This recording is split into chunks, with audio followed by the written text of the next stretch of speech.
Hi everyone, my name is Lucy and I have here with me Kayla, Susanna, Ismari, Ben, and Isabella. Our assessment is called DASH. It stands for Disabilities of the Arm, Shoulder, and Hand.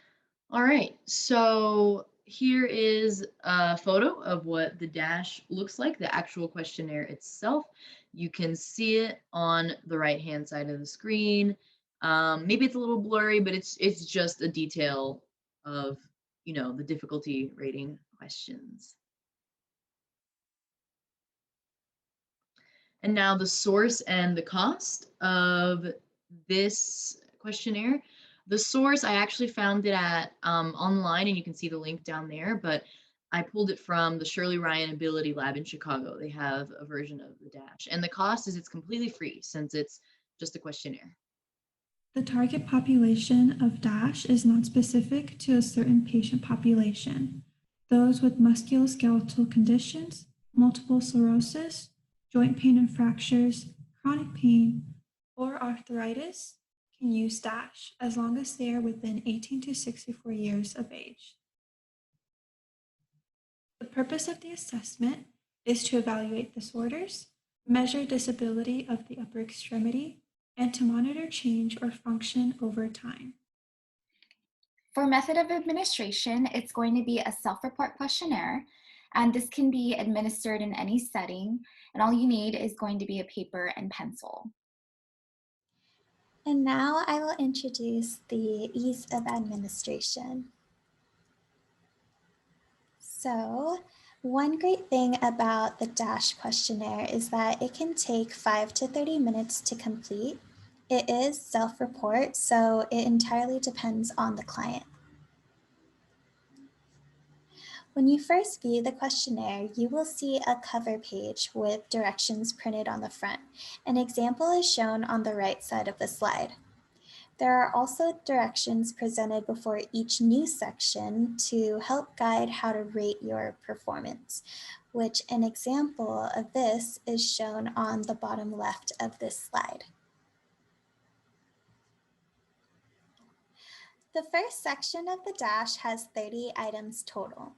You will rate each item on a scale from 1 to 5. This scale depends on the heading, which, as you can see on the right side of the slide, there are different labels for each scale. After rating your performance for all of the items, you will use the bolded formula. So you will add up all of the ratings for each item, which is the sum of n responses. Then you will divide the number by 30. Next, you will subtract 1, and lastly, multiply by 25. Now, if you did not answer more than 3 of the 30 items, this section cannot be scored. There are 2 optional module sections that can be answered by the client if it is applicable. The work module rates the client's arm, shoulder, and hand abilities to work, which includes housemaking if that is the client's main work role. The sports and performing arts module rates the client's arm, shoulder, and hand abilities of playing a sport or musical instrument. Now, these can be skipped if they are not applicable to the client. So scoring occurs for each individual module. Like the 30-item section, you will use the bolded formula to score. However, if there are any missing items, then the module cannot be scored.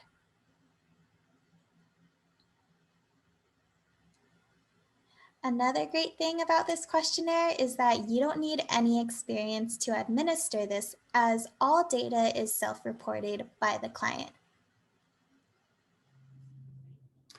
We will now be looking at the reliability and validity of the DASH. In the first study that we looked at, the DASH was compared to 3 other upper extremity assessments, namely the SPADI, which is the Shoulder Pain and Disability Index, the ASES, which is the American Shoulder and Elbow Surgeons, and the SST, which is the Simple Shoulder Test.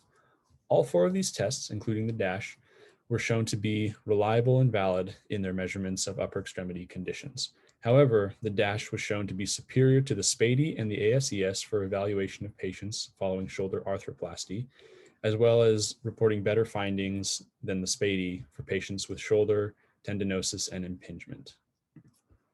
Implications for OT.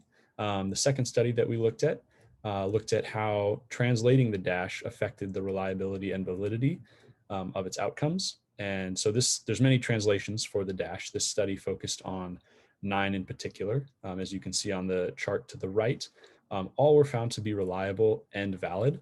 And so the implications for this is that as an OT, you can use the dash with a wider variety of people who maybe don't speak the same language as you, but it's very easy to use amongst different languages, and you can still trust that the results will be similar. And as well for research too, researchers will have an easier time using the dash in that sense. For strengths, it is self-reported, it is convenient to the clients. It's also available in 54 different languages. There's no training required and it's not costly, it's free.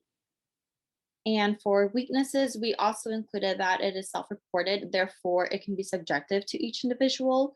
And in the assessment, there's no fill in the blank section for clients that want to provide additional information or details. And the assessment is based on client's condition of last week. So if they haven't performed the activity within the last week, then they would have to estimate, which can affect the scoring accuracy. And here are references.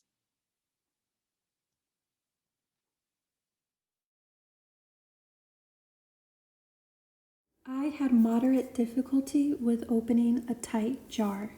I had mild difficulty with turning a key. I'm going to show no difficulty picking up a shopping bag. So I have it here.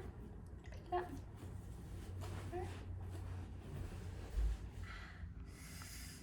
Oof.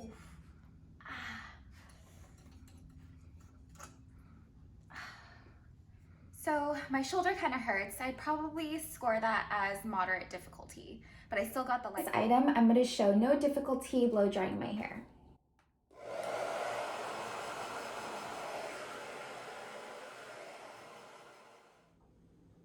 Putting on a sweater with moderate difficulty.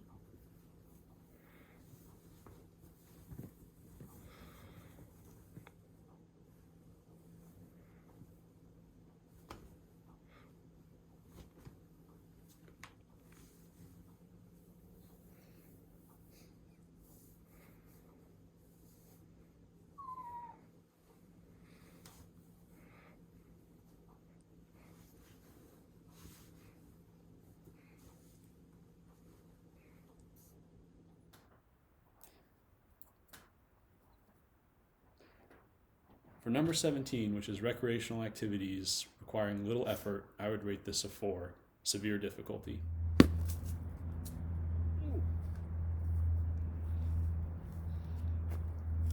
For number 18, which is recreational activities in which force is transferred through the arm, shoulder, or hand, I would rate this moderate difficulty.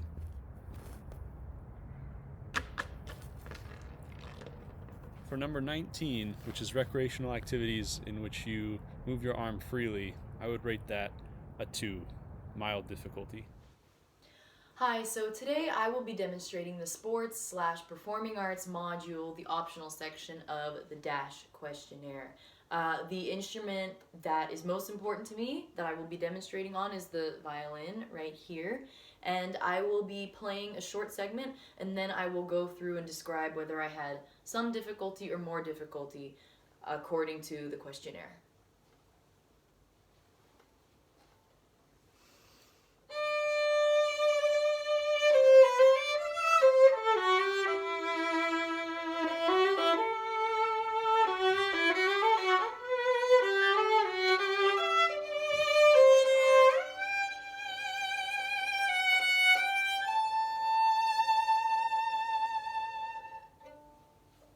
Okay, so number 1 on this section, did I have any difficulty using my usual technique for playing my instrument or sport? I would say no difficulty at this time, a score of 1. Number 2, did I have difficulty playing my musical instrument or sport because of arm, shoulder, or hand pain? You know, sometimes if I practice enough, I do experience some shoulder pain and tension just because of overuse of this area, and from holding my hand in this position all the time, I do have some stress. So I would say a mild difficulty, a 2 at this time. Number 3, do I struggle playing my musical instrument or sport as well as I would like? I would say at this time, no difficulty, a score of 1. I'm still able to function. And number 4, any difficulty spending my usual amount of time practicing or playing my instrument or sport? I would say a 1 at this time as well, because even if I have some discomfort, I'll take breaks during my practice sessions and just come back to them later, and I'm able to complete my 1 hour or so of practice time.